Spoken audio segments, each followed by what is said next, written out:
ये बीजेपी के सत्ता में आने से कौन परेशान है? कल समाजवादी सत्ता में आ जाएगी तो कौन परेशान होगा? हर पॉलिटिकल पार्टी के जो समर्थक होते हैं, दो तरह के समर्थक होते हैं। एक तो भावुक समर्थक, जनता जान दे देगी कुछ मिलेगा नहीं, नेता जीत के आएगा फिर बोलेगा ये मेरी जीत नहीं है, ये आप लोगों की जीत है, और फिर एक एक लड्डू पकड़ा देगा। पब्लिक बड़ी खुशी होगी, अरे नेताजी आए और कंधे पे हाथ रखे और कहे ये तुम्हारी जीत है। लड्डू में खुश है, उसको पकड़ा दिया लड्डू, ये ले। राजनीति जो है वो अर्थव्यवस्था की गार्जियन है। जिसके कब्जे में राजनीति उसके कब्जे में अर्थव्यवस्था। ये जो नेता लोग आपका पैर छूते हैं ना आकर, कोई आईएएस अधिकारी दिखाओ जो पैर छूता हो, क्योंकि उसका एग्जिस्टेंस आपके ऊपर है ही नहीं। किसी आईएएस ऑफिसर को दिखाओ, आईपीएस अफसर को दिखाओ कि उसका चपरासी है 55 साल का और 22 साल का आईपीएस, और जाके पैर छू ले, छुएगा नहीं वो। ये नेता आपका पैर छूते, अब इलेक्शन आ रहा, पैर छुए, खटाखट पैर छुएंगे सब। और गांवों में जाके तो गाय का पैर छू ले, बकरी का पैर छू ले, किसी का भी छू ले। सर ये पैर छुआना बंद करवा दो।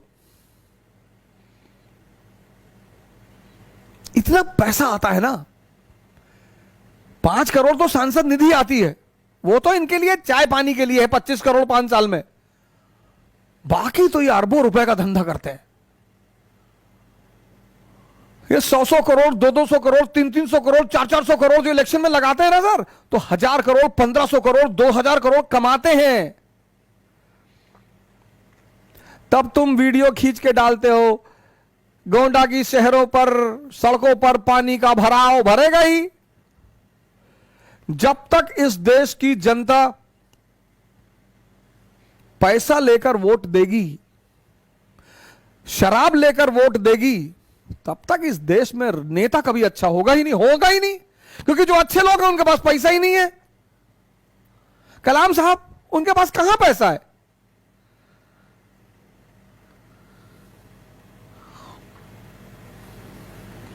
लेकिन आपको तो मजा आता है पैर छूने का। अरे हम चौड़ा, अब आपकी धोती फटी है और वो नेता जा रहा है रोल्स रॉयस में, बीएमडब्ल्यू में, लैंड क्रूजर में, और गाड़ी रोक के आपका पैर छू लेता है, और आप ऐसे तिरछे होकर खड़े हो जाते।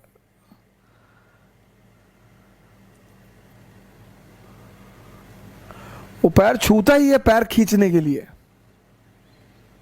ये यूपी बिहार, ये क्या है? सीरिया और इराक है हिंदुस्तान के। ये ब्राह्मण महासभा, ब्राह्मण महासभा, क्षत्रिय महासभा, कायस्थ महासभा, भीम आर्मी, ये सब कौन है? ये ठेकेदार हैं।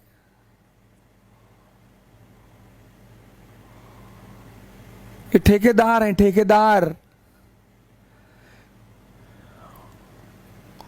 बड़ा प्यारा धंधा होता है। यूपी बिहार इंडस्ट्रियल रेवोल्यूशन तो हुआ नहीं, तो ओल्ड आइडेंटिटी जिंदा है। मिडिल क्लास पैदा ही नहीं हुआ, पूंजीवादी पैदा ही नहीं हुआ, वर्किंग क्लास पैदा ही नहीं हुआ, मजदूर भाग गए महाराष्ट्र, कर्नाटका, पंजाब।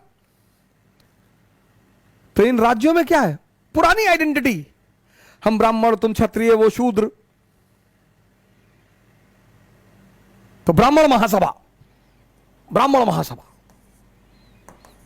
प्रेसिडेंट पंडित अवध ओझा, प्रेसिडेंट।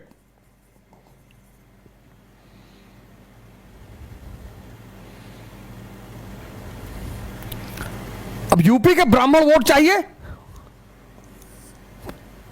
बहन मायावती जी को, बसपा को। तो बहन मायावती जी ने इनको बुलाया कि पंडित जी, बोले जी बहन जी, बोले 500 रुपये पर वोट। बोले बहन जी जय जयकार हो आपकी। बोले और 2 पेट्रोल पंप। अरे बोले बहन जी आप तो साक्षात दुर्गा का अवतार है। और बोली पंडित जी एक मिनिस्ट्रियल पोस्ट भी दूंगी आपको, मंत्री पद। अरे दूर। अब इन्होंने चुनाव से पहले ब्राह्मण महासभा की मीटिंग करनी शुरू की पूरे यूपी में। ये तो ब्राह्मण, मरी हुई कौम, सब इकट्ठा हो गए, दलित इकट्ठा हो गया, मुसलमान इकट्ठा हो गया, तुम जागो, खड़े हो जाओ। सब खड़े हो गए, बोले ऐसे नहीं खड़ा होना है, एकजुट होना है। अब ये तो पंडित अवध ओझा तो अमीर होते चले गए, बाकी ब्राह्मण भिखमंगे होते चले गए। यही क्षत्रिय महासभा के साथ है। अभी कोरोना का संकट चल रहा था, कौन आया तुम्हारे घर किसी महासभा का? यही मुस्लिम महासभा के साथ है, यही दलित महासभा के साथ। सब ये बहुत बड़ा गेम है सर।